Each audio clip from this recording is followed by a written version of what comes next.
त्यांना अर्ज देताना त्यांच्या जे स्वयंसहाय्यक आहे त्यांना ते वाघमारे म्हणून त्यांच्याकडे निवेदन दिलेलं आहे। प्रताप पाटलाशी दूरध्वनीवरून वाघमारेंनी बोललं आहे।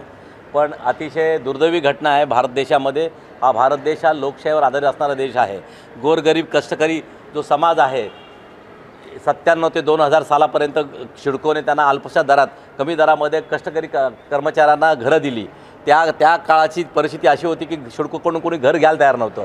ही बिचारी कष्टकरी जंगलात जरी घर दिलं ते घर राहण्यासाठी ते आपलं जीवन जगण्यासाठी ते घर घेतलं त्यांनी। आणि आज त्याची व्हॅल्यू वाढल्यामुळे काही लोकांचे डोळे वर व्हायला लागले ते आणि त्याची किंमत वाढल्यामुळे गोरगरिबांना कसं इथून पायवाट करायची, इथून पळवायचं कसं, अशा प्रकारचा धारणा या देशामधल्या काही नतमस्तकांनी घेतलेला आहे। आणि प्रशासकीय अधिकारी आणि मंत्री महोदय यांचा हा हस्तक्षेप असल्याशिवाय हा प्रकार होणारच नाही। कारण गरिबावर होईल त्यावेळेस रिपब्लिकन पक्ष पार्टी ऑफ इंडिया आपल्या अन्यायाविरुद्ध लढणारी पार्टी आहे। आणि त्यासाठी आम्ही आज निवेदन दिलं आहे उपनिबंधकाला की त्यांनी जे मुद्दे दिलेले त्या मुद्द्याप्रमाणे त्यांनी कामच केलं नाही उपनिबंधकांनी। आणि त्यासाठी आम्ही त्यांना आज निवेदन दिलं आहे। उद्याचा त्यांनी टाईम दिलेला आहे। कदाचित उद्या ते भेटतील हा मला माहीत नाही, पण त्यांच्या फोनवरून असं कळालं की मी उद्या त्यांना 12:30ला टाईम देतो आहे। अशा प्रकारची त्यांनी संकल्पना केली। पण मी पुढे जाऊन सांगेल की या देशामधल्या गोरगरीब कष्टकरी या देशात जगले पाहिजे, वाचले पाहिजे, प्रत्येकाने आपला न्याय मिळाला पाहिजे। हा लोकशाही देश आहे, प्रत्येक माणसाला आपला हक्क आणि अधिकार मिळाले पाहिजे।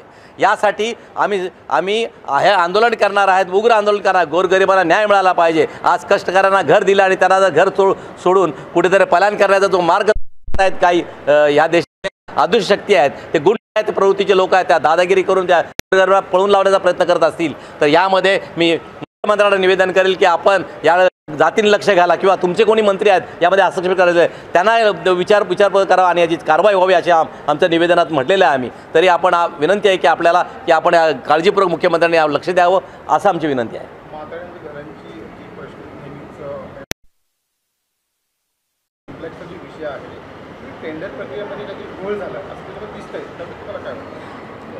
छोट्याशा सोसायटीचं जर रिडेव्हलपमेंट करायचं त्यांना पैसे भरावे लागतात, EMD भरावं लागते, 25,000 2 कोटीवर भरावं लागतं। आज 17 एकरचा प्लॉट असताना तिथे 1 रुपया शून्य शुल्कात या उपनिबंधकाने कसं काय त्यांना परमिशन दिलेलं आहे। यामध्ये आम्हाला काहीतरी काळबेरं दिसतं आहे। यामध्ये मोठ्या प्रमाणात भ्रष्टाचार होण्यासारखा असं आम्हाला जाणवतं आहे। या उपनिबंधक आणि ह्या खात्याच्या मंत्र्यांना आम्ही निवेदन करणार आहोत की असा या देशात जर असंच चालत आहे तर या देशात गोरगरीब नष्ट होतील आणि काही लोक तुटपुंजे लोक या देशात राहतील। हा देश लोकशाहीवर चालणारा देश आहे। प्रत्येकाला समान हक्क मिळाला पाहिजे, हक्क आणि अधिकार मिळाले पाहिजे, या भावना आमच्या मनामध्ये असताना आपण आपल्या निवेदन दिलेलं आहे। आपण पाहताय सोसायटीच्या आजूबाजूला खूप मोठ्या प्रमाणात बाउन्सर लावलेले आहेत, माध्यमांना सुद्धा त्या ठिकाणी जाऊन दिले नाहीत आणि आतल्या सोसायटीमध्ये राहणारे जे लोक आहेत त्यांना सुद्धा माध्यमांवर संपर्क होऊन देत नाही। त्यामुळे तुमचं मत? हे अतिशय गुंडशाहीचा हा मार्ग आहे। आपण ज्या राज्यात राहतो तो राज्य हे भाजप पंतप्रधानांनी सांगितले आहे प्रत्येकाने आपलं जीवन चांगल्या प्रकारे जगावं।